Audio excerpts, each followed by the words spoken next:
All right, here we go. Thorns is directed by Douglas Schultz and is currently streaming online. I watched it on Amazon.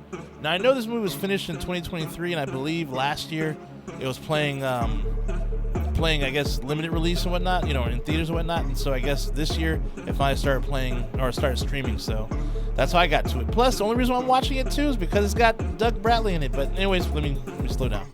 Let's get into this though. So yeah, this movie, dude, is really bad. Really, really bad. I mean, let me just get this over with. So it's about this dude named Gabriel.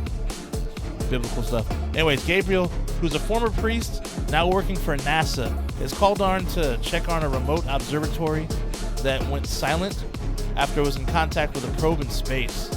Now, this probe is connected with a planet, supposedly, that's connected with a planet that's in hell, I guess, or that's supposed to be hell or whatever, so I don't know. A planet of hell. Anyhow, Gabriel is still in contact with the church, specifically Archbishop Jenkins, who's played by Pinhead himself, Doug Bradley, who guides him throughout the movie. And oh yeah, there's a dude walking around with thorns on his head that's very reminiscent of Pinhead in a way. Oh Lord, dude, this movie sucked, dude. I tell you, I've been watching a lot of movies with my mom recently. It's been actually pretty fun.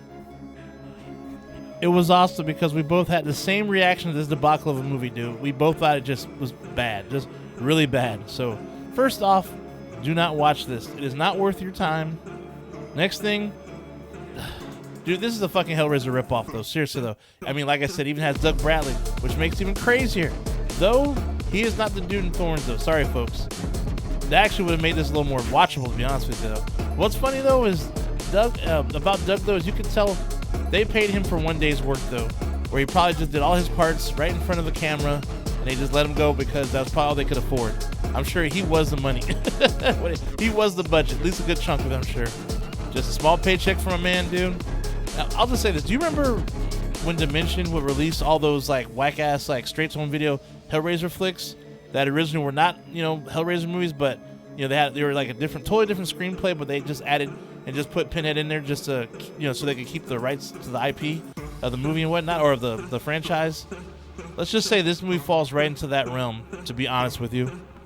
The best way I can explain this movie to you is if you had seen Hellraiser Bloodline, basically part 4, and let's just say Pinhead didn't die at the end of that movie and came back to Earth, then you get this movie.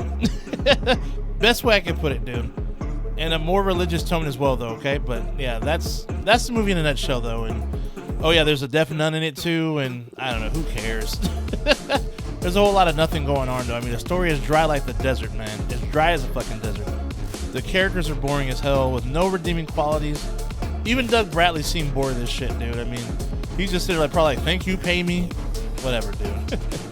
Anyways, though, not good, very bad. I'm done with this one. Seriously, I have nothing else to say. Now let's get into something good, though. Here's a good religious horror flick called Sacrament. A news team trails a man as he travels into a world of Eden Parish to find his missing sister, where it becomes apparent that this paradise may not be as it seems.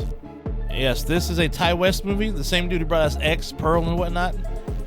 It's a really good found footage style movie with some pretty intense and creepy ass scenes, though, man. Those religious nuts, man, shit, they always freak me out. But anyhow, though, that's all for the day. Stay nasty, my friends, and I will see you at the next one. Shay Nasty out. I'll see you soon. Like and subscribe.